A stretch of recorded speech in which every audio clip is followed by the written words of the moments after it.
understand that you are the head of the family division in Mediacorp's TV operations, and that you have now shifted from journalism to more of the business side, managing Mediacorp's TV operations. So, I want to ask, what do you usually do in your job now? Well, a lot of work is involved in creating content, right?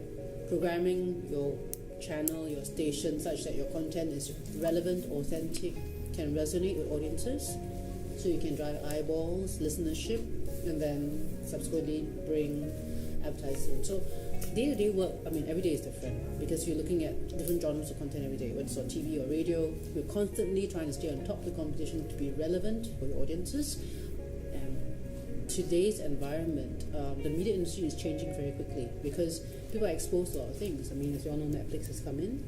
It's a challenge more for the cable operators, more for StarHub and Singtel Mio than for us, because we have a position where we're producing content, a lot of content, which is local.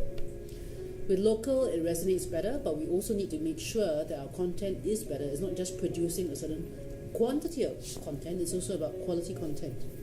Whether it's drama, variety, entertainment. So every day I'm looking at different things that we could be looking at. I could be going on for a programming and operations meeting. Operations means TV operations means things like looking at content standards, censorship, delivery of subtitles. Can be quite technical and boring. It can also be about a new program coming up. Have we got the right host? Have we got the right content? It's a game show. Do we have the right questions? Who is your audience? How are we going to market this? How are we going to drive eyeballs? What are we doing on the digital to promote it? So these are the sort of things I look at on a daily basis. So currently, what would you say is the kind of content that Singaporeans demand? Singaporeans want content which is authentic and resonates. So depending on which audience segment you're targeting. So the English family segment is targeting what we call upscale English classic. So families who are of a certain, parents 45 and up, children 14 and up, with an income of 10k and up.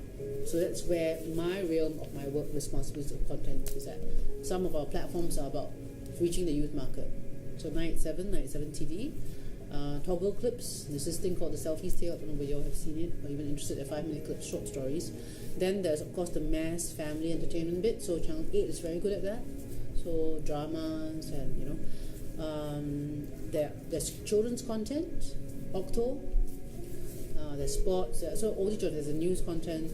So the problem for media owners or media content producers is that because our market is so fragmented and small, it's very difficult to make it commercially viable. And Singapore, I've said this actually to several people before, that actually the Singapore market is not large enough. Singaporeans do not deserve the kind of content they get, because we're so open and so exposed, right? So, which is why you can compare our news content to CNN, but you think about it, our market, CNN's market is what? Not only is it global, the American market is so big. Even for BBC, it's 40 million. We are what, 5 million? We do not deserve a 24-hour regional news channel. It's just not commercially viable. So then we need help in terms of funding, and we need more people to appreciate the value of this so that they can actually come on board with us as partners and make it viable. Now, a lot of people are turning to online content. Yes. So, do you foresee Mediacorp shifting away from its traditional sources? Definitely, we are doing that already. All our platforms are going digital, not only on social, but that's why I said earlier, right? Toggle. We're providing a platform, our own platform for our content, so that people can consume it anytime, anywhere on the go, right? Whether it's on a mobile device, on your iPad or your phone. We have to be on the latest, and we have to. Same with Channel News Asia. We have been from day one, 1999. We had a website. We had mobile. Whenever it came on, we have to constantly evolve our digital products. Not all of them will be able to.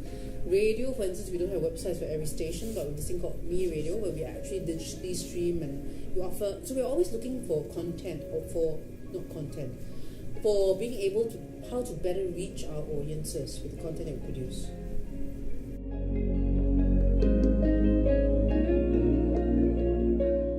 Since more people are consuming news online, then what is the value of the print news? Well, it will eventually the value is still there, but with consumers coming down, the value will decrease.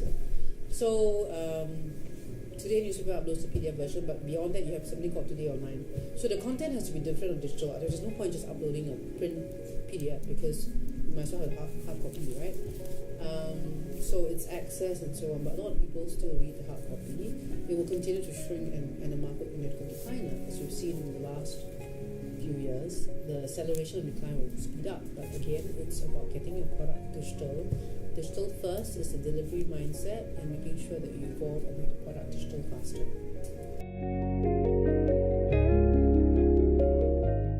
In such a fast-paced industry like journalism, do you have any tips on how to survive such an industry? You need to like what you do, stay healthy. You are in a stressful situation all the time. I think it's very important to keep fit, and it helps you stay on your toes. It helps me. So I'm quite sprained my ankle. Actually, I tore a ligament 3 weeks ago. I haven't been able to exercise, so I'm very frustrated. But part of my routine, because the time when you start work, you don't have time. You're constantly on go the whole day. So I made it a habit to get my exercise out of the way at the start of the day, and it refreshes you when you head on and you plow through the day. It's really staying fit in all aspects of the work. Physically fit is very important. Mentally fit, so constantly reading, upgrading your knowledge, your information, staying on your toes.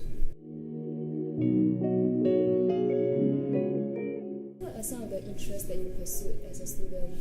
As a student at USE, I was part of the Malaysia Singapore Society. It's very different in London. We talk about things you do. What else did I do? We enjoyed going out together. We hung out together. We went to plays. We went for theatre, musicals. You go jogging in Hyde Park. You play. You keep fit. So those sort of things that you did as a student. You don't have a netball club in. Did we? I don't remember having one. When I did my postgrad, I was already in Aikido, so I joined a dojo in London. I was doing Aikido probably almost every night.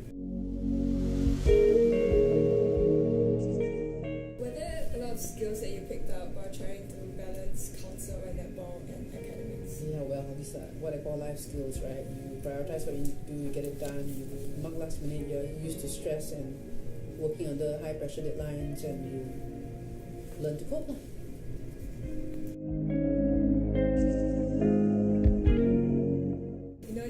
NJCian alumni, so we would like to ask, how has your time as a student at NJ molded you to who you are today? It was probably one of my most fun times in my life. So I always tell my children, this is your school time, it's the time you're going to have the most fun in your life, please enjoy it. So you're going to be stuck mugging, you're going to regret it. I was in the council, 20th student council, and I made friends in there who are still my friends today.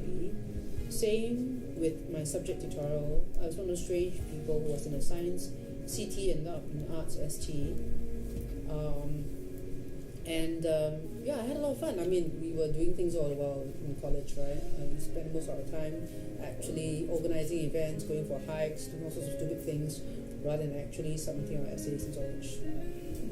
Essay submissions are always done late or last minute. I read so. I am a last minute person, which is why journalism works for me. You have a deadline which is constantly there, so you produce your content for that. And then because we were always doing things in CC, I was also a netballer. You have to train, you have to work in teams, you learn to get along with people, you learn to pull the weakest link along, etc., etc. All these things that you learn in team projects or when you're on a hike or when you're YLTC, right? And these things help to shape how you view people. And I also think that most of us by 18, in terms of values and in terms of your priorities in life, would already have been shaped. It doesn't change very much after that. And you'll realize this when you go out into the working world, that your friends from 18, when they're 18, early university days, whatever they've moved on to, you have a connection with. And those you connect for a reason. You get along with them for a reason. And these reasons don't change very much when you're 40 or you're 45 or you're 50 or whatever. I'm not 50 yet, but and it's important to keep in touch with people because your networks help you in the future as well.